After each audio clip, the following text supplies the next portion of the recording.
Bismillahirrahmanirrahim.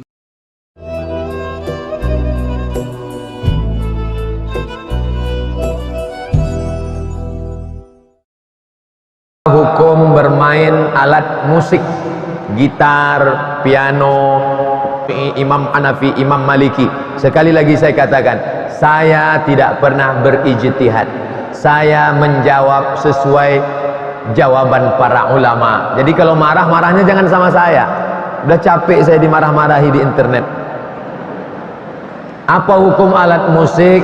Kata Syekh Yusuf Al-Qaradawi dalam kitab Fiqhul Musiqa wal Aghani, fikih musik, kata beliau, al-ghina mithlul kalam. Musik itu sama macam cakap. Kalau baik ya baik, kalau tak baik ya tak baik. Musik yang baik mana? Barakallahu lakuma wa baraka alaikuma wa jama'a bainakuma. Baik. Mana lagi lagu yang baik? Ingat mati. Orang kaya mati, orang miskin mati, orang jelek mati. Mati. Bagus. Ibu-ibu punya lagu nasyid bagus. Bila Israel datang memanggil, jasad terbujur, itu boleh. Tapi kalau musiknya mengajak berzina, ngajak bunuh diri, ada dulu lagu kalau didengarkan orang mau bunuh diri bawaannya, itu haram. Musik ngajak berzina. Mana musik ngajak berzina? Cinta Satu Malam, haram itu. Keong kucing garong, keong racun, kabi kaci kabi gam, kucu hotahe, itu tak boleh dengar. Apa hukum menggunakan kamera? Kamera sama macam pisau. Kamera itu alat. Ini pisau. Pisau haram karena bisa motong leher, karena bisa motong urat nadi. Anak kecil tak boleh kasih pisau. Ma, minta pisau ma. Jangan. Ambil pisau nanti ya, kalau sudah dewasa. Kasih pisaunya kemana? Untuk orang motong kurban, dapat pahala. Bismillah, wallahu akbar. Jangan belikan anak gadget. Akhirnya anak rusak otaknya main gadget. Nanti anak saya nggak bilang saya tak sayang. Sayang bukan ngasih pisau ke anak. Video porno, game online, PlayStation. Dulu kita kalau ke rumah anak-anak salam. Salam ustadz nak, salam ulama nak, salam guru nak. Sekarang anak asik main gadget. Salam nak, dia kasih tangan. Dia pula nyuruh ustadz tu cium, macam tu. Hati-hati. Sayang bukan menjerumuskan anak. Kasih mobil, dipasangnya kaca 100% gelap, dibawanya perempuan yang tak mahram, berzina dia, kita ikut menanggungnya. Ma min mauludin illa yuladu alal fitrah. Setiap anak lahir dalam keadaan fitrah. Fa abawahu, kedua orang tuanya, yuhawidanihi, merubahnya jadi Yahudi, yunassiranihi, merubahnya jadi Nasrani, yumajjisanihi, merubahnya menjadi Majusi. Didik dia dengan baik. Nanti setelah kuliah, setelah kerja, mapan dia akan berterima kasih kepada kita, meleleh air matanya. Kalau bukan karena mama, kalau bukan karena papa, kalau bukan karena ayah, tak mungkin aku jadi seperti sekarang. Karena kalau kasih-kasih saja merusak dia. Posisi berdiri betul dalam solat, jarak kaki kiri dan kanan bagaimana jaraknya Pak Ustadz? Sejarak bahu. Ini soft, ini ujung sajadah. Kalau ini dulu kan nggak ada sajadah Pak Ustadz ya, dulu tak ada sajadah. Maka gimana? Tumitnya rata dengan tumit. Tumit rata dengan tumit. Nah, tumit. Tumit. Tumitnya yang rata. Adapun ujung kakinya ya tergantung kaki masing-masing. Kalau panjang ya panjang, kalau pendek ya pendek. Qadamun biqadamin, mangkibun bimangkibin. Hadis Anas bin Malik. Wa kana ahaduna, salah seorang di antara kami, yulziqu, menempelkan. Coba tengok bunyi hadisnya. Salah seorang di antara kami. Bukan Nabi nyuruh tempel, bukan. Salah seorang di antara kami ada yang menempelkan. Artinya yang nyaman ditempel. Kalau dia nyaman ditempel, tempel. Tapi ada orang yang tak nyaman ditempel. Ketika ditempel dia geli, dia geser. Kalau dia sudah geser, jangan kita tempel lagi. Nanti asyik menggeser kaki aja lah. Imam dah baca ayat ghairil maghdubi alaihim waladdallin, kita masih juga kaki. lebarnya semana? Selebar bahu. Lebar bahu, karena nanti qadamun bi qadamin, kaki dengan kaki, mangkibun dengan kaki dengan kaki, bahu dengan bahu. Masa mesti lama? Tak mungkin macam kaca spion mobil begini. Bagaimana bahunya mesti nempel? Gitu.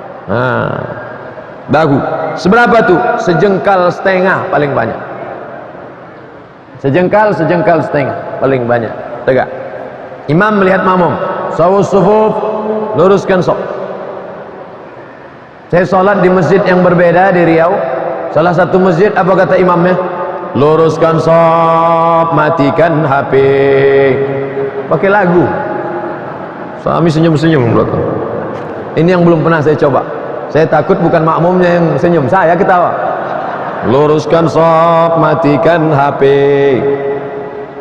Kalau masjid satu lagi lain, luruskan saf, angkat kaki celana. Tapi ada satu masjid lagi, luruskan saf, buka batu cincin. Saya tanya imamnya, kok bapak bilang begitu tadi? Karena banyak makmum yang terganggu dengan batu cincin, Pak Ustaz.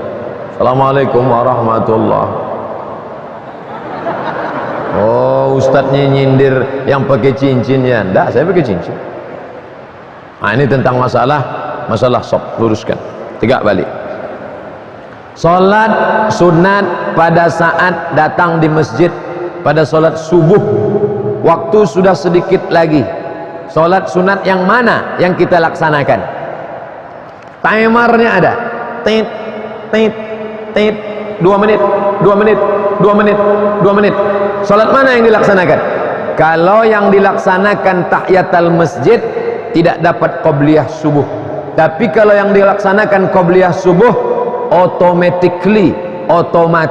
dapat tahiyatul masjid. Saya ulang sekali lagi. Kalau tahiyatul masjid yang dilaksanakan tidak dapat qabliyah subuh. Tapi kalau laksanakan qabliyah subuh, otomatis dapat tahiyatul masjid. Tapi jangan gara-gara ini terlambat terus datang ke masjid. Jangan gara-gara ini besok ke masjid, ayo kita ke masjid. Tunggulah agak 2 menit, bisa tuh sekali dayung 2 pulau terlampaui. Kenapa Timur Tengah tak berhenti dari konflik? Terprogram. Irak banyak minyak, dibangkitkan konflik supaya dikuasai, dicaplok. Setelah itu mudah nanti mengatur yang kecil-kecil. Kuwait, Oman, Bahrain, Yaman akan dikuasai, diobok-obok Mesir. Itu sudah agenda barat. Mereka menyebutnya Syarq Ausat.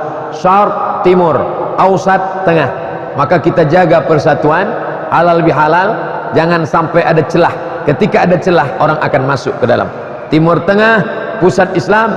Kalau sudah di sana kacau balau, di sana pangkal sungainya, maka di kita ini pun akan terikut-ikut. Maka di sana sudah terprogram. Mesir dijajah Inggris, Libya dijajah Mussolini, Itali, Aljazair dijajah Perancis, Maroko dijajah Spanyol. Dulu sudah dicaplok-caplok ini. Malaysia, Brunei, Singapura dijajah oleh Inggris. Indonesia dijajah oleh Belanda. Dari dulu sudah mereka caplok-caplok, dan itu tetap sampai hari ini. Bagaimana solusi ke depannya Pak Ustadz? Kalau Islam kuat, insya Allah kita akan selamat kembali ke Islam. Kata siapa? Kata Sayyidina Umar bin Khattab radhiyallahu an. A'azzanallahu bil Islam. Dulu kita lemah, tak dikenang orang. Setelah Islam datang kita kuat. Kalau kita mau kuat kembali, maka kita kembali ke ajaran Islam. Islam yang rahmatan lil alamin, bukan meledakkan, bukan meletupkan, bukan menghancurkan. Tapi pesan Nabi, wa ma arsalnaka, kata Allah kepada Muhammad sallallahu alaihi wasallam, wa ma arsalnaka illa rahmatan lil alamin. Bagi suami yang sudah meninggal, mana yang lebih utama? Berkurban atas nama almarhum atau berakikah atas nama almarhum? Karena beliau belum diakikahkan orang tuanya. Bagi suami saya, seorang ibu, suaminya sudah meninggal, lalu ibu mau berkurban untuk almarhum suaminya, boleh. Dalilnya mana? Nabi berkurban untuk Khadijah. Allahumma haza an Muhammad wa ali Muhammad. Allahumma taqabbal an Muhammad wa ali Muhammad. Padahal waktu itu Khadijah sudah meninggal beberapa tahun yang lalu. Itu dalil boleh berkurban untuk orang meninggal dunia. Mana yang lebih utama, kurban atau akikah? Kurban, karena akikah tanggung jawab orang tua saya terhadap diri saya. Kullu mauludin, setiap anak yang lahir, murtahanun bi aqiqatihi, tergadai dengan akikahnya. Bagaimana menebusnya? Tuzbahu anhu yauma sabihi, potong kambing hari ke-7. Kalau tidak ada duit hari ke-7, hari ke-14. Tak bisa hari ke-14, hari ke-21. Tak bisa hari ke-21, tak usah tengok kalender lagi. Sebulan, 2 bulan, setahun, 2 tahun, 3 tahun. Saya Pak Ustadz sudah 30 tahun, masih boleh saya akikah? Boleh. Bapak ibu yang umur 30 tahun pulang dari sini beli kambing, silakan akikah diri sendiri. Mana dalilnya? Kata Imam An-Nawawi, boleh mengakikahkan diri sendiri. Aqa'an nafsihi ba'dama bu'itsa nabiyyan. Silakan, tapi akikah saja, jangan minta ayun pakai marhaban. Marhaba ayyanun. Kita sangka yang diayun cucunya, rupanya neneknya minta ayun. Maka ibu kurban saja untuk almarhum suami, lalu kemudian bersedekah. Bagi diri saya, mana yang lebih saya utamakan, berkurban atau berakikah? Kurban. Ibu kurban untuk diri ibu. Adapun akikah itu tanggung jawab orang tua ibu untuk ibu. Tapi kalau ibu mau mengakikahkan diri ibu, 2. Ini kambing untuk kurban saya, ini kambing akikah saya. Sekarang ada duit 2 juta Pak Ustaz, beli kambing, akikahkan. Nanti datang kawan nanya-nanya, ini apa nih? Tak usah jawab. Kalau dia ngaji sama hari ini tak apa. Tapi kalau dia tak ngaji nanti dia bingung. Apa nih akikah? Jangan jawab. Ini apa? Makan aja lah Ustaz tanya-tanya. Jika kita punya usaha, dagang, permainan anak-anak, kalau masuk azan, usaha tersebut masih buka, apa hukumnya Pak Ustaz? Tidak sah jual beli, akadnya batal, azan hari Jumat. Idza nudiya lis-salati min yaumil jumu'ah. Kalau hari Jumat dipanggil salat, apa kata Allah? Segeralah ingat Allah. Wa dzarul bai' fas'au ila dzikrillah. Ingat Allah, langsung datang ke masjid. Wa dzarul bai', tinggalkan jual beli. Jangan lagi ada jual beli. Itu salat Jumat. Adapun salat zuhur, asar, maghrib, isya, maka ulama ikhtilaf. Mazhab Syafi'i, salat berjamaah sunnah fardu kifayah. Mazhab Syafi'i, salat berjamaah fardu kifayah. Makanya banyak masjid-masjid kosong, intinya pemain inti saja di dalam. Asal ada imam, ada makmum satu orang, yang lain tetap ngobrol. Kenapa? Karena kata dia fardu kifayah. Saya tak menyalahkan Imam Syafi'i, karena di zaman Imam Syafi'i masjid memang melimpah ruah. Andai Imam Syafi'i hidup sekarang, pasti dia mengatakan salat berjamaah tetap wajib. Mazhab Maliki sunat muakkad berjamaah, sedangkan mazhab Hambali, makanya Saudi Arabia haji roh. Kenapa? Waktu azan berkumandang suruh tutup toko, karena mazhab Hambali maka masjid tutup. Ini tentang masalah jual beli pada saat azan yang biasa. Tapi saya menganjurkan bapak ibu yang punya toko, ke masjidlah. Berapalah keuntungan kita, sedangkan yang kita terima di akhirat lebih besar lagi daripada materi. Kau celupkan tanganmu ke dalam, falyanzur bima yarji, angkat ke atas. Apa yang menetes di ujung jari, itulah dunia. Apa yang tinggal di samudra yang luas, itulah akhirat. Yang kau kejar itu hanya setetes, sedangkan akhirat kau tinggalkan. Boleh jadi Allah akan balas rezeki lebih banyak setiap langkah tapak kaki datang solat berjamaah ke masjid. Ustadz, saya suka khuruj 3 hari, 40 hari, 4 bulan. Tentunya melalui musyawarah dengan istri dan anak. Berapa pengeluaran hari-hari untuk keperluan selama di rumah, untuk anak-anak? Apakah saya zalim meninggalkan mereka? Apakah itu nafkah batin Pak Ustadz? Wa ashiruhunna bil ma'ruf. Pergaulilah mereka dengan baik. Pergauli mereka dengan baik.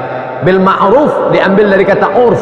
Dasar pengambilan hukum Islam 10. Quran, hadis, ijma', qiyas, syar'u man qablana, saddu zara'i, qaulu sahabi, istihsan, istishab, urf. Menurut tradisi di Kutacane, di Sidikalang, bapak dari Sidikalang, yang cocoknya berapa nafkah satu bulan? Tak bisa standar Papua dibawa kemari, lain harganya. Berapa biasanya nafkah orang di Kutacane? Oh, biasanya satu bulan 3 juta. Kasih dia 3 juta. Ini tentang nafkah materi. Adapun nafkah batin, biologis, seksual, maka sudah diikat dalam ikatan sirat ta'liq.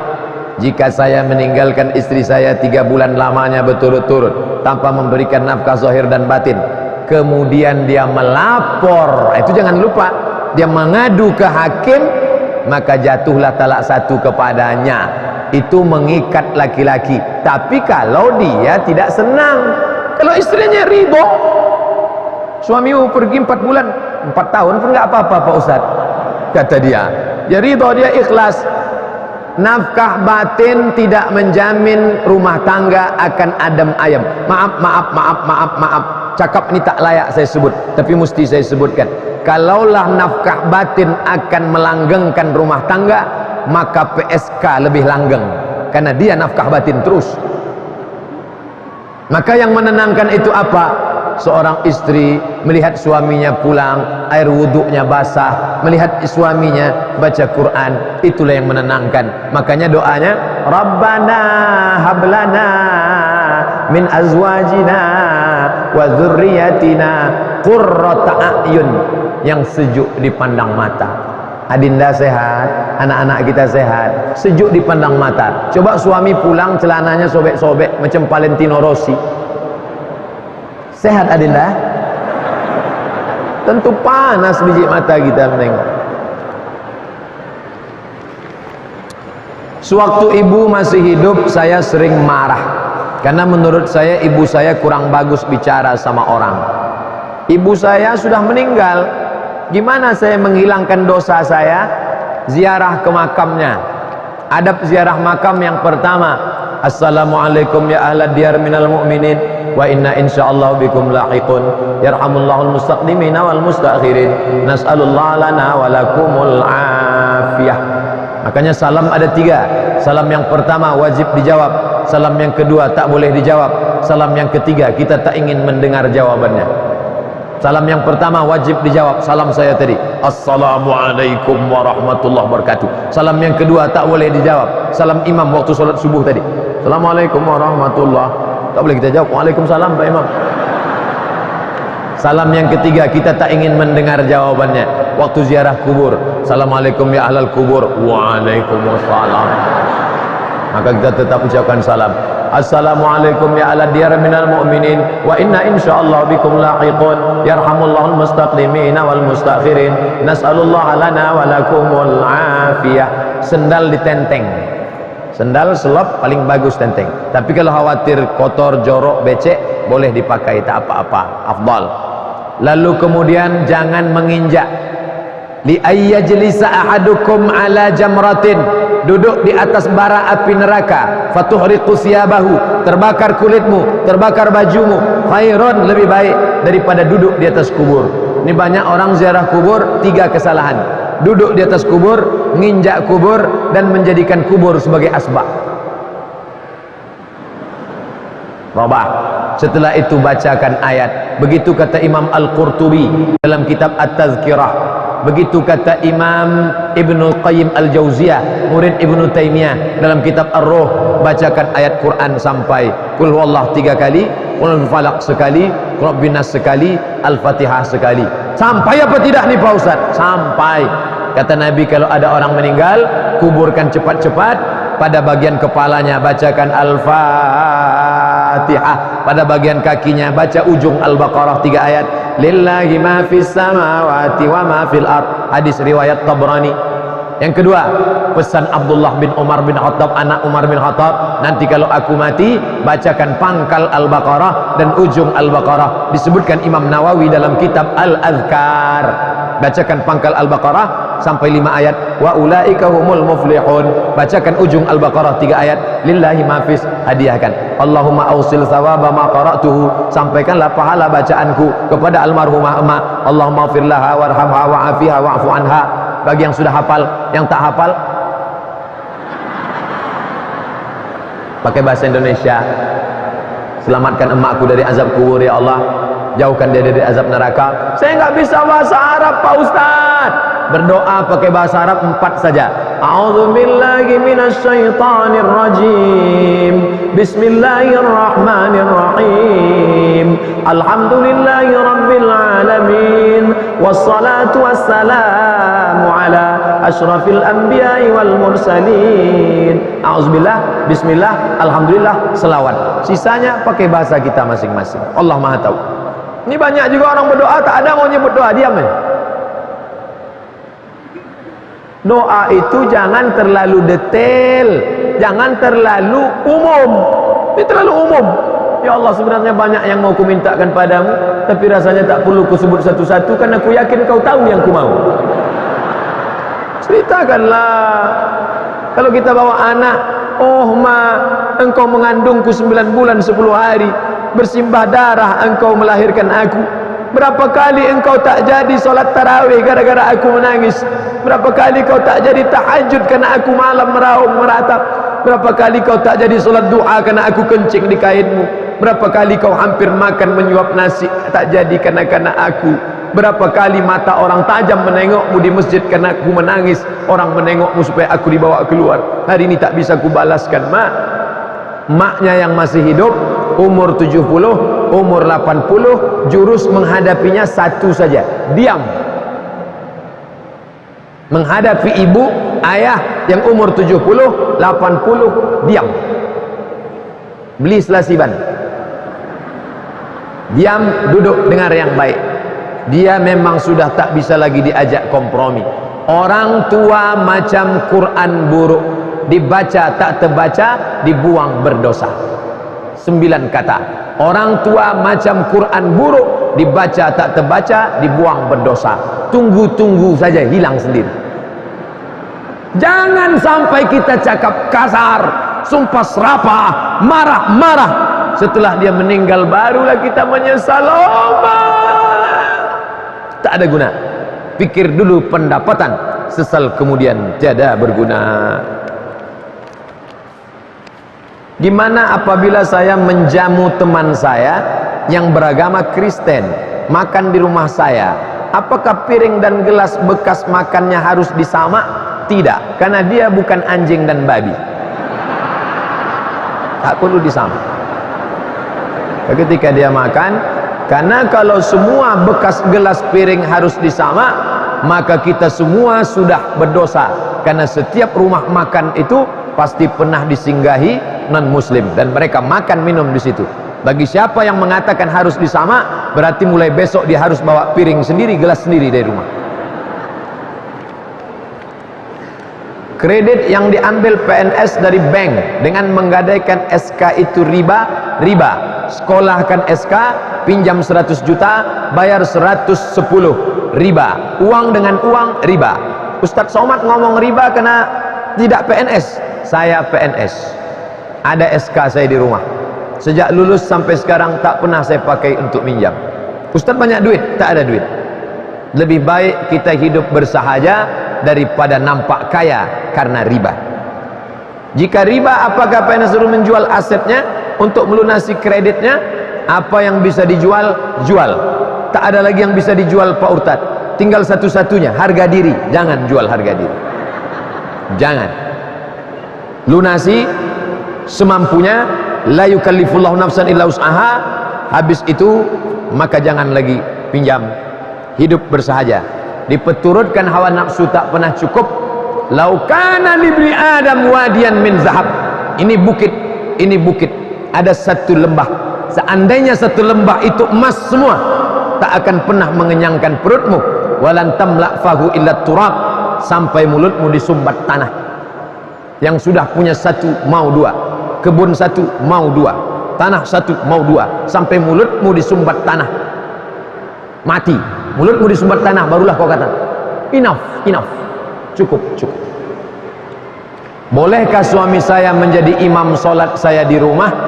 Tidak, karena solat di masjid.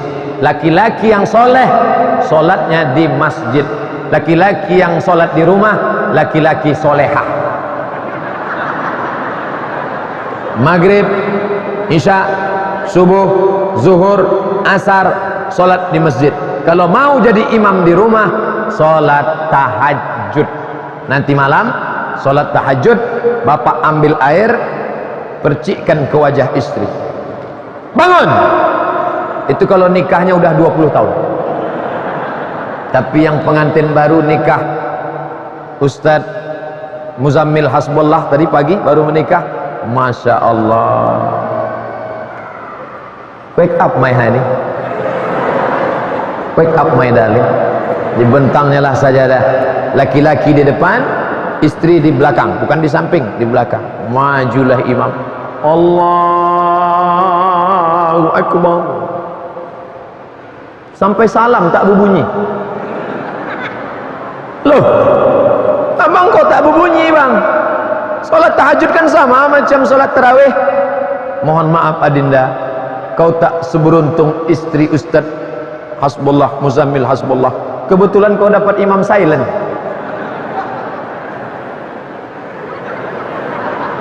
Ibu yang kebetulan dapat imam silent nanti malam, angkat tangan berdoa, ya Allah, aku bersyukur kau kirim imam. Suami yang lain mabuk pulang pesta narkoba, suamiku mau membangunkan aku jadi imam. Bersyukur aku ya Allah. Masalah dia berbunyi tak ku pentingkan ya Allah. Kebetulan suami ibu itu baru hijrah. Nanti setelah lama-lama dia baru saja hijrah, datang ke Masjid At-Taqwa, dia baru latihan jadi imam. Kata Pak Imam besar Masjid At-Taqwa, kalau mau jadi latihan imam, imam yang tak berbunyi, solat zuhur, Allahu Akbar. Nanti baru latihan maghrib. Jangan langsung subuh. Subuh memang pendek tapi kunutnya panjang. Sementara suami saya sering tinggal solatnya, kurang bagus bacaannya, sedang saya ingin dia menjaga solatnya. Sebab itu saya selalu meminta agar dia, suamiku, cara imam solat, jadi imam solatku, minta dia tahajud malam. Adapun solat ke masjid, tetap laki-laki ke masjid, tidak ada halangan laki-laki ke masjid. Apakah itu gadai Pak Ustadz? Ini sawah saya 2 petak, saya gadaikan ke bapak, mau pinjam duit 2 juta. Ini namanya gadai. Sawah saya pakai, sawah saya sebagai jaminan, boroh, duit saya pakai. Ini namanya gadai, rahan namanya. Bagaimana sistem gadai yang diperolehkan dalam Islam? Bagaimana sistem gadai yang tak boleh? Ketika sawah saya berikan, tiba-tiba bapak olah sawah ini, lalu sawah menumbuhkan padi, maka hasilnya riba. Kullu qardin jarra naf'an fahuwa riba. Setiap pinjaman yang mengambil keuntungan maka riba. Ini tak boleh dipakai. Maka dia tetap sebagai jaminan saja. Pinjam duit, kasih sawit 2 hektar, diambil hasilnya riba. Kullu qardin jarra naf'an fahuwa riba. Dia murni hanya sebagai barang gadai saja, jaminan supaya orangnya tak lari saja, itu gunanya. Sering disebut durhaka anak pada orang tua. Pertanyaan, ada orang tua durhaka pada anak? Ini pasti anak yang sakit hati. Ada tak anak durhaka, orang tua durhaka sama anak? Pertanyaan jenius. Ada. Seorang tua melapor kepada Sayyidina Umar bin Khattab, Umar, anakku durhaka. Umar bin Khattab pemimpin bijaksana, panggil anakmu. Tabayun, klarifikasi. Ini bapaknya, ini anaknya. Hai anak, ya, kata bapakmu kau durhaka. Saya tak mau menghukum langsung, saya tanya, kenapa kau durhaka? Apa kata si anak? Aku durhaka karena 3, Umar. Pertama, dia carikan ibuku ibu yang tak baik. Yang kedua, dia kasih aku nama yang tak baik. Yang ketiga, dia kasih aku makan yang tak baik. Apa kata Umar? Laqad aqaqtahu qabla an ya'uqqa alaik. Kau lebih dulu durhaka sebelum anakmu durhaka. Lebih dulu orang tua durhaka sebelum anak durhaka. Saudaraku yang punya pertanyaan, warna kertas pink, kau sudah dibela oleh Sayyidina Umar. Maka pilihkan ibu yang baik, akan lahir anak yang baik. Bagi yang belum menikah, carikan ibu yang baik. Bagi yang sudah, jaga-jaga aja yang ada itu. Tungkahul mar'atu li arba', perempuan itu dinikahi karena 4. Limaliha, karena kaya. Wali hasabiha, karena keturunan darah biru. Wali jamaliha, karena cantik. Wali diniha, karena agamanya. 4. Datang mahasiswa saya, Ustadz Somad, ya, saya mahasiswa Ustadz dulu. Saya sudah tamat kuliah, alhamdulillah. Saya sudah kerja, alhamdulillah. Belum nikah, na'udzubillah. Bisa Ustadz carikan yang ada 4-4-nya macam Ustadz ceramahkan itu Ustadz? Saya bilang kalau ada 4-4-nya ngapain saya kasih ke kamu? Man talaba akhan bila aibin baqiya bila akhin. Siapa yang mencari kawan tak bercacat, seumur hidup takkan berkawan. Siapa mencari laki tak bercacat, seumur hidup akan menggadis. Siapa mencari bini tak bercacat, seumur hidup akan jadi lajang. Menikah bukan mencari kesempurnaan, menikah adalah mencari menutupi kelemahan. Adinda, kau bukan yang sempurna, tapi di mataku kaulah yang mampu menutupi segala kekuranganku. Sudikah engkau menemani aku sampai akhir hayatku? Tapi dah saya ajari yang belum menikah, yang udah apa boleh buat, tahan aja dah. Bagaimana tanggapan Ustadz mengenai fitnah yang dihadapkan ke Ustadz mengenai bom bunuh diri? Video saya yang di-share bahwa saya dikatakan membolehkan bom bunuh diri, baca kronologisnya. Pertanyaannya, bagaimana pendapat Ustadz Somad tentang bom bunuh diri di Palestina? Itu kronologisnya. Lalu saya marah, jangan katakan bom bunuh diri, tapi katakanlah harokah istishhadiyah, gerakan mati syahid. Mereka di Palestina tak ada yang bisa menolong, mereka ledakkan dirinya. Dalilnya mana? Ketika sahabat mengelilingi Nabi pada saat perang Uhud, musuh sudah keliling pinggang, datang seorang sahabat menghunus pedangnya, masuk dia ke gerombolan musuh, diputarnya pedangnya, walaupun akhirnya dia akan mati juga, dan dia sedang melakukan penebusan dirinya, maka dia tidak disebut bom bunuh diri, tapi gerakan mati syahid. Itu bukan pendapat saya. Syekh Nasiruddin Al-Albani dari kalangan Salafi, yang banyak menghujat saya di situ Salafi, saya katakan Syekh Nasiruddin Al-Albani dari kalangan Salafi. Syekh Ibnu Utsaimin mengatakan orang yang di Palestina bukan bunuh diri, tapi gerakan mati syahid. Jadi jangan difitnah saya macam itu, seolah-olah cakap saya itu membolehkan bom panci di kampung Melayu. Itu tak betul, fitnah itu luar biasa fitnahnya. Pertanyaan saya, minta penjelasan Ustadz, apa itu Wahabi? Pengikut Muhammad bin Abdul Wahhab, lalu orang menyebutnya Wahabi. Tapi karena nama ini, oh Ustadz jangan sebut-sebut Wahabi. Yang ngomong gitu bukan saya, yang ngomong begitu langsung saudara kandung Muhammad bin Abdul Wahhab. Namanya siapa? Sulaiman bin Abdul Wahhab, saudara kandungnya, menulis buku menolak saudaranya, dia sebut Wahabi. Mufti Makkah namanya Syekh Zaini Dahlan, bukan saya, jangan marah sama saya. Syekh Zaini Dahlan menulis buku Fitnatul Wahhabiyah, dia sebut. Tapi karena nama ini sudah terjelek, jelek, maka dirubah casing, signalnya sama, disebut dengan Salafi. Salaf 3 abad pertama, khairul qurun qarni, sebaik-baik abad-abadku, tsummal ladzina yalunahum, seabad sesudah itu, tsummal ladzina yalunahum, seabad sesudah itu. Ini dengan salafus saleh. Kita ini semuanya salaf, pengikut salaf. 3 abad pertama dulu salaf, abad keempat, abad kelima sampai sekarang abad 15 namanya khalaf. Nah, jadi kalau mengaku-ngaku salaf, bertindaklah dengan akhlak salaf, menghormati orang salaf. Kalau ada yang tak cocok, ya dialog. Jangan hujat-menghujat, menghormati orang. Nata'awan fi mattafaqna, mari kita bekerja sama pada yang kita sepakati. Wa nata'awan nata'adzar fi makhtalafna. Kalau kita berbeda pendapat, ya kita berlapang dada. Jangan gara-gara berbeda kunut lalu membid'ahkan orang. Kunut tiap pagi ya bid'ah. Imam Syafi'i berkunut sampai mati. Baca kitab Imam Syafi'i berkata, siapa yang lupa baca kunut subuh, dia sujud sahwi dalam Tapi Imam Hambali yang tak berkunut tidak menyalahkan Imam Syafi'i. Datang orang bertanya ke Imam Hambali, hai Hambali, ya kamu kalau sholat subuh pakai kunut apa tidak? Tidak. Hambali tak pakai kunut. Bagaimana kalau saya ikut kamu? Mantap. Bagaimana kalau imam saya Syafi'i? Apa kata Imam Hambali? Kalau imammu Syafi'i, angkat tanganmu, ucapkan amin. Allahumma dina fi man hadait, amin. Wa'afina fi man afait, amin. Wa tawallana fi man tawallait, amin. Wa barik lana fi ma a'tait, amin. Wa qina bi rahmatika syarra ma qadait, amin. 5 saja aminnya, sisanya dia ikut baca fa innaka taqdi wa yusirru bis-sana. Wa yusirru dibaca si makmum itu sir bis-sana. Sana artinya pujian.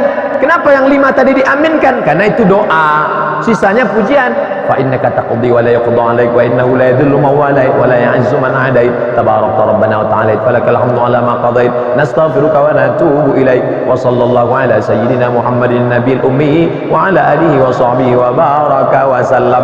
Allahu akbar. Jangan hanya gara-gara perbedaan lalu membid'ahkan orang, mengkafirkan orang. Nauzubillah. Apakah solat difidyahkan? Kalau bisa seperti apa? Solat bisa ditebus pakai beras. Loh, nanti kalau diupload kena fitnah lagi nih. Somat membolehkan solat ditebus pakai beras. Saya makin takut aja ceramahnya. Ada namanya Imam Syafi'i. Ini ceritanya agak panjang nih. Imam Syafi'i tidak menyamakan, biar mudah ngingat. Kata Imam Syafi'i, siapa yang bernazar mau iktikaf 10 malam, saya bernazar iktikaf 10 malam di Masjid Agung At-Taqwa Kutacane, meninggal dia, maka ahli warisnya membayarkan 1 malam 1 mud 7,5 kilo satu malam. Kata Imam Syafi'i. Meninggal Imam Syafi'i, datang Imam Al-Baghawi. Kata Imam Al-Baghawi, kalau Syafi'i berpendapat 1 malam 1 mud, maka aku berpendapat 1 solat bisa bayar 1 mud. Ijtihad Imam Al-Baghawi. Datang Imam Nawawi. 3 imam, Syafi'i, Baghawi, Nawawi, disebutkannya dalam kitab Al-Majmu' Syarah Muhadzab. Yang menyebutkannya siapa? Nawawi. Yang punya fatwa siapa? Baghawi. Dari mana dia ambil? Dikiaskannya ke Syafi'i. Begitu ceritanya. Nah, sekarang setelah kita tahu sumbernya, apakah Ustadz mengamalkan ini? Saya tidak mengamalkan ini di keluarga saya. Tapi kalau ada orang mengamalkan, berarti dia ikut pendapat ini. Kenapa Ustadz tak amalkan ini? Saya khawatir waktu abang emak saya meninggal, mau dibayarkan fidyahnya, saya katakan tak usah mak. Kenapa? Saya khawatir nanti anak keponakan tak mau sholat, dia siapkan beras 3 karung. Yuk sholat yuk nak, tak usah mak, itu beras sudah 3 ton gue siapkan. Tapi saya tak menyalahkan yang bermazhab Syafi'i, karena mereka mengikut pendapat dari para ulama. Ustadz tolong jelaskan tentang ayat Al-Quran yang berjumlah 6.666. Cara mencarinya www.google.com. Google Pak Ustadz, ya google.com. Setelah dapat Google, tulis Somat Morocco, SOMADMOROCCO spasi jumlah ayat Quran, enter. Sudah saya jawab di dalam, menurut pendapat Imam Jalaluddin Abdurrahman As-Suyuti Asy-Syafi'i. dalam kitabnya Al-Itqan fi Ulumil Quran. Sekian ada di dalam. Banyak pendapat berapa jumlah ayat Al-Quran, bisa dicari di internet. Saya mau tanya, suami saya malas sholat. Sudah 2 suami nih. Buka persatuan ISM, Ikatan Suami Malas Sholat.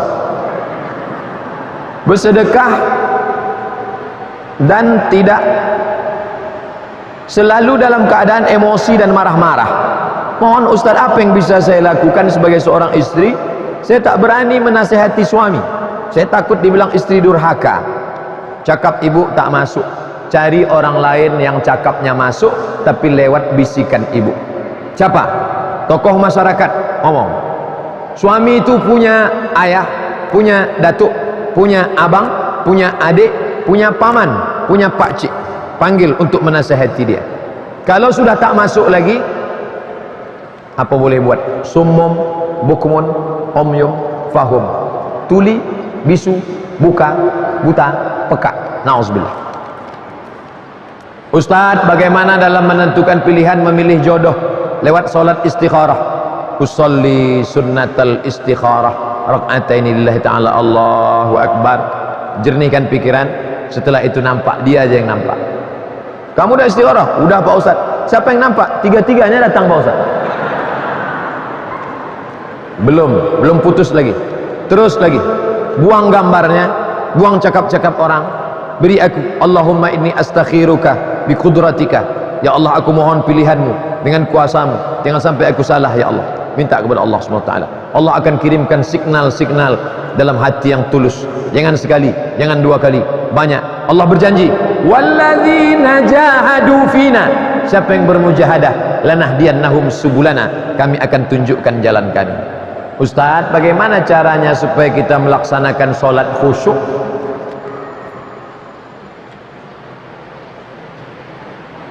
5 langkah solat khusyuk.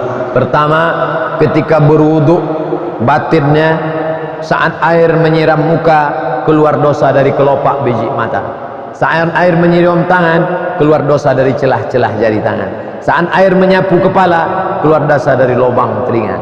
Ketika air menyiram kaki, keluar dosa dari celah-celah kuku kaki. Maka waktu wudu tak boleh ngobrol. Jangan hidupkan ngobrol. Itu lah ya, kan kemarin udah aku bilang. Nah, selesai wudu, dari tempat wudu ke dalam masjid, jangan tasbih.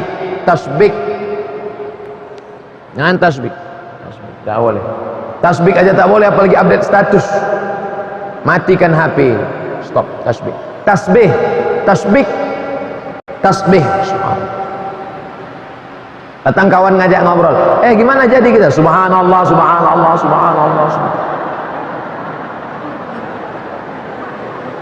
Dah.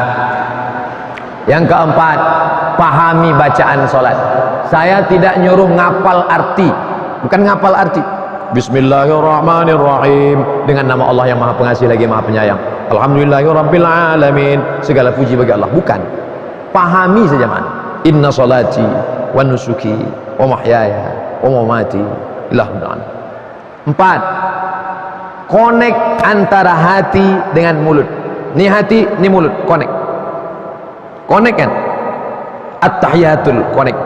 Ketika dia sudah agak-agak jauh, rapatkan lagi. Udah agak-agak lari, rapatkan lagi. Seperti meniti pematang tanah licin di tengah sawah. Agak-agak terpeleset, naik lagi. Agak-agak jatuh, naik lagi. Jangan udah jatuh masuk ke kolam nangkap-nangkap ikan pula. 5. Mulut membaca. Khabbab Ibnul Az ditanya, ya Khabbab, ya Nabi itu kalau sholat mulutnya bergerak atau mulutnya diam? Kata Khabbab, Nabi kalau sholat mulutnya bergerak. Dari mana kamu tahu Nabi mulutnya bergerak? Bittirabi lihyatih, saya tengok mulutnya bergerak karena jenggotnya bergoyang. Namanya Hamsah. Kata Syekh Al-Habib Hasan As-Saqaf Asy-Syafi'i, mazhab Syafi'i, dalam kitab sifat sahih, sifat salat Nabi, mulut bergerak.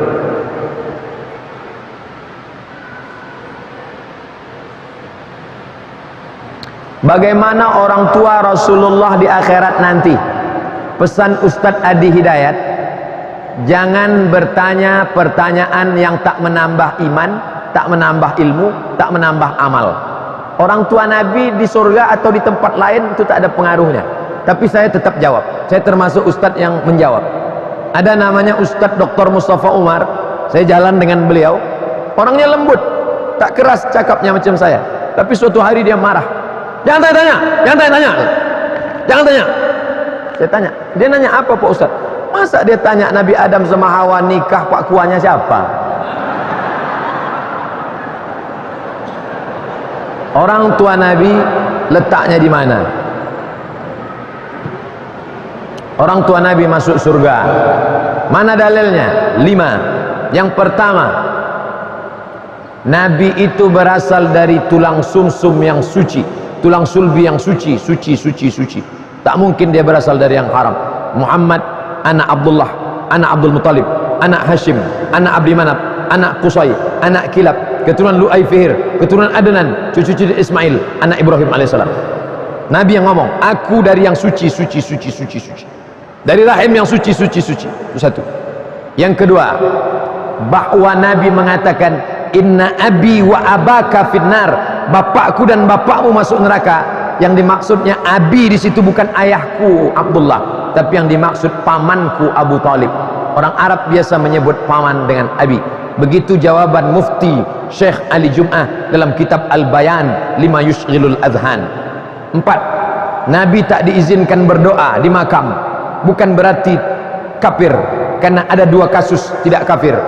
Nabi tak menyolatkan orang mati bunuh diri padahal tak kafir.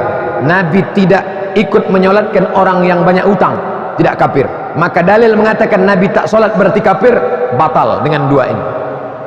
4. Ayat lebih kuat, wa ma kunna mu'azzibin hatta nab'atsa rasula, kami tidak akan mengazab sebelum Rasul datang.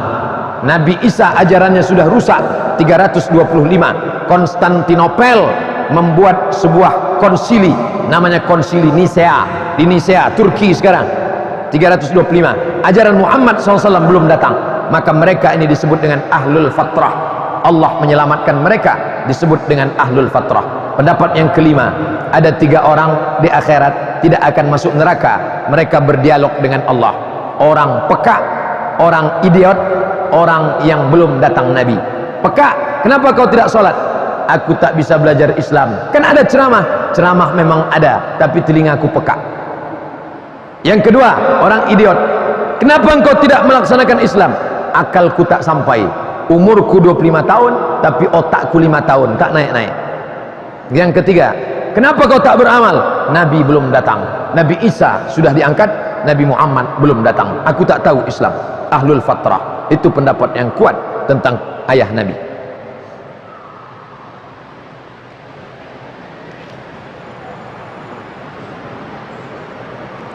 Maaf Ustadz, di luar tema. Dari tadi di luar tema semua. Bagaimana hukum anak perempuan menikah tanpa tujuan orang tua?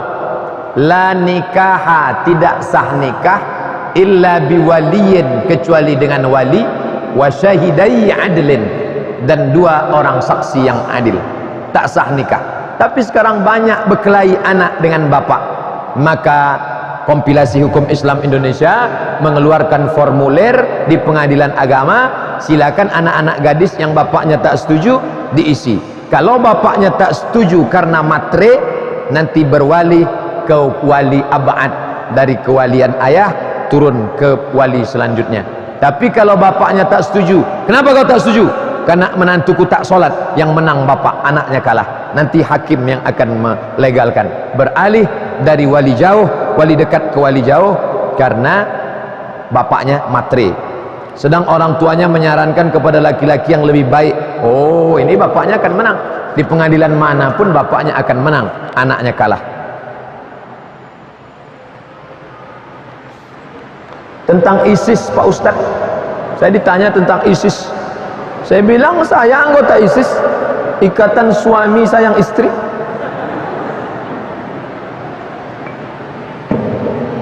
ISIS keluar disebabkan tiga. Pertama, dia mengklaim bahwa khalifah itu Abu Bakar Al-Baghdadi, sedangkan Abu Bakar Siddiq orang lain yang mengangkat dia. Itu bedanya. Dia mengklaim aku khalifah, siapa yang tak membaiat aku, sedangkan Abu Bakar Siddiq orang lain yang membaiat. Itu menunjukkan dia bukan Ahlus Sunnah wal Jamaah. Dua, dia takfir, mengkafirkan semua kelompok yang tidak berada di dalamnya. Ini bukan pendapat saya, pendapat Syekh Qardawi. Yang ketiga, bahwa dicurigai ada unsur-unsur Israel, Zionis, Amerika, Uni Eropa yang masuk ke dalam.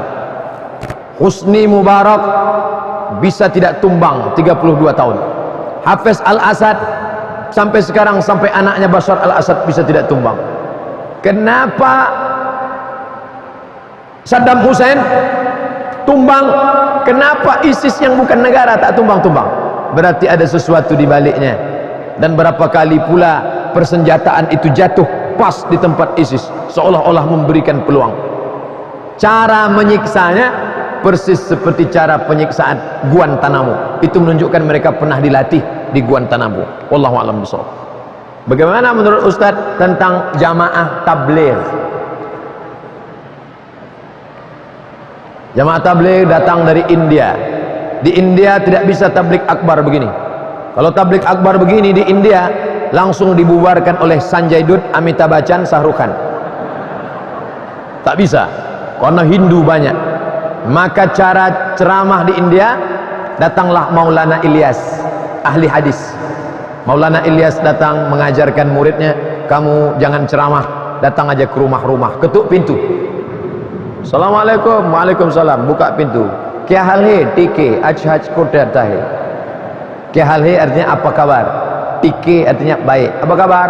Baik. Ayo kita ke masjid, yuk. Ayo kita ke masjid, rumah ke rumah. Kamu bisa keluar berapa hari? 3 hari. Ada makan anak istri di rumah? Ada. Ada jaga di rumah? Ada. Ayo. Kamu bisa berapa? Saya lebih kaya 10 hari. Ayo. Akhirnya dakwah itu pun sampai. Meninggal Maulana Ilyas, naik Maulana Zakaria Kandahlawi. Habis sholat subuh, duduk di masjid, nunggu matahari terbit, sholat sunat isyraq, baca Hayatus Sahabah, baca Fadail A'mal, Zakaria Kandahlawi. Setelah jamaah datang ke masjid, barulah diceramahi oleh Haji Abdul Somad LCMA. Makanya yang ngajak orang ke jalan Allah itu, yang ngajak orang ke jalan Allah, Abdul Somad tidak ngajak orang ke jalan Allah. Abdul Somad menceramahi orang yang sudah di rumah Allah. Yang berani mukul tato preman, preman tegap berotot pakai tato ular kobra. Datang jamaah tabligh mukul ular kobranya. Yuk ke masjid, yuk Pak. Tukang yang sedang mukul, lontang. Pak, ayo ke masjid. Pergi kau, aku lempar pergi masjid. Yang berani mendakwahi orang di meja biliar, kalau kita tidak setuju dengan personnya, itu oknum. Maka saya tak setuju dengan dia.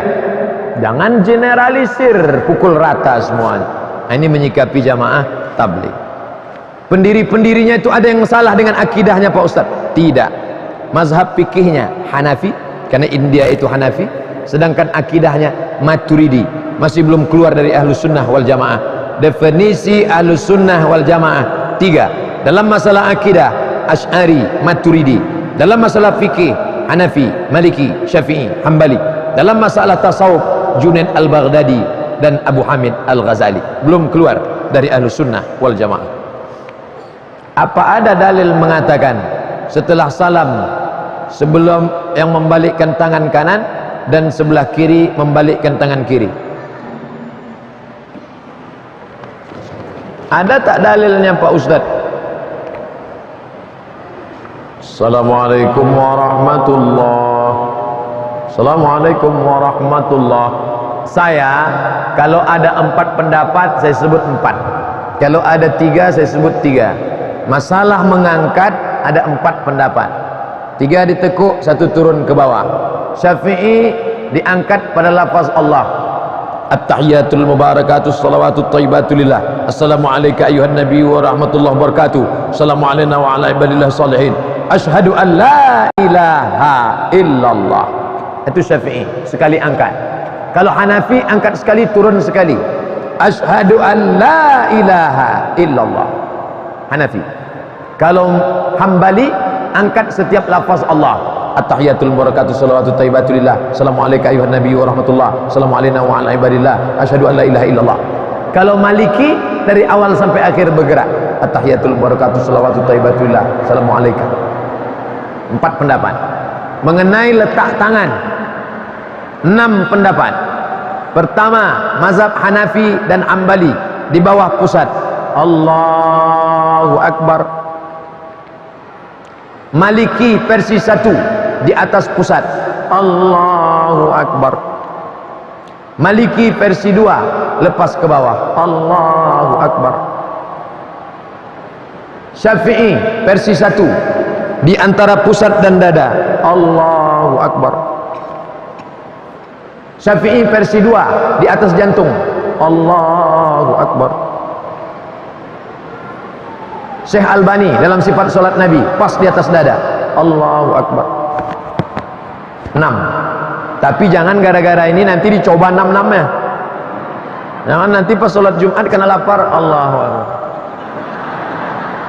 Saya tetap pakai mazhab Syafi'i. Allahu Akbar. Saya menyampaikan yang saya baca. 1, 2, 3, 4, 5, 6. Tapi mengamalkan tetap 1.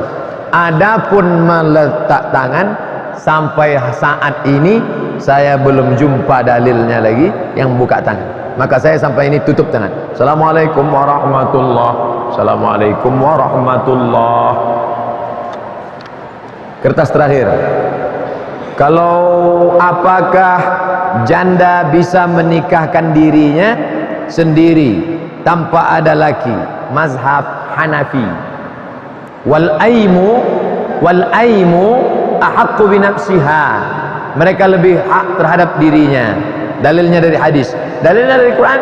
Hatta tankiha zaujan ghairah. Sampai dia menikahkan dirinya dengan orang lain. Itu ayat dari mazhab Hanafi bahwa dia boleh menikahkan dengan orang lain. Tapi jangan lupa kompilasi hukum Islam Indonesia berdasarkan mazhab Syafi'i. Maka dalam mazhab Syafi'i la nikaha illa biwaliyin, hanya bisa dinikahkan oleh wali, baik gadis maupun janda. Maka tetap kalau ada orang nikah tak pakai wali, kata dia dilimpahkannya, maka itu bukan nikah yang tercatat, tapi nikah siri. Nikah siri secara fikih sah. Tapi jangan lupa perempuan yang nikah siri nanti dia tak bisa menuntut harta warisan. Kalau suami itu meninggal dia tak bisa menuntut. Kalau laki itu pergi entah kemana dia tak bisa menuntut cerai. Kenapa? Karena dia lemah, tak ada hitam di atas putih. Jangan nikah siri. 2. Kalau tak boleh apa dalilnya? La nikah, dalil mazhab Syafi'i, la nikaha illa biwaliyin wa syahidai adlin. Kalau pernikahannya sudah terlaksana, bagaimana status pernikahannya? Saya husnuzan, mungkin dia pakai mazhab Hanafi, tapi secara hukum tak diakui di Indonesia karena KHI, kompilasi hukum Islam Indonesia, memakai mazhab Syafi'i. Wallahu a'lam bishawab. Terima kasih segala perhatian. Mohon maaf zahir dan batin. Minal aidin wal faizin. Taqabbalallahu minna minkum taqabbal ya karim. Dimulai 10:30, selesai 11:30. Setengah jam, 1 jam tanya jawab, 1 jam ceramah. Macam ada saja yang menyusunnya pas 2 jam. Terima kasih. Wassalamualaikum warahmatullahi wabarakatuh.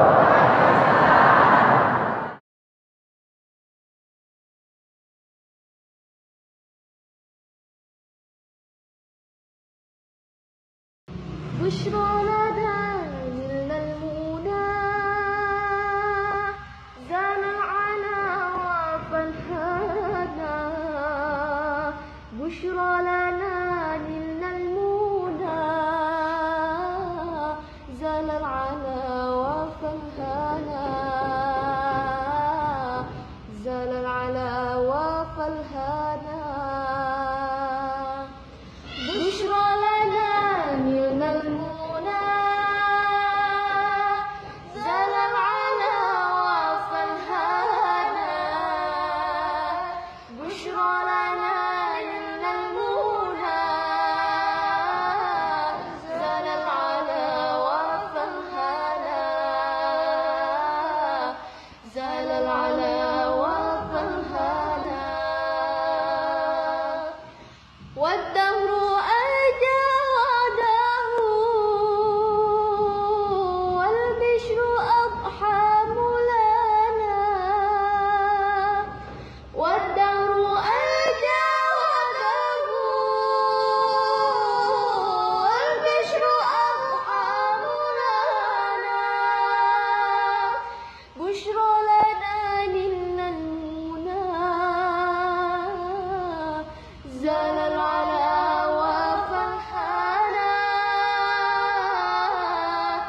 بشرى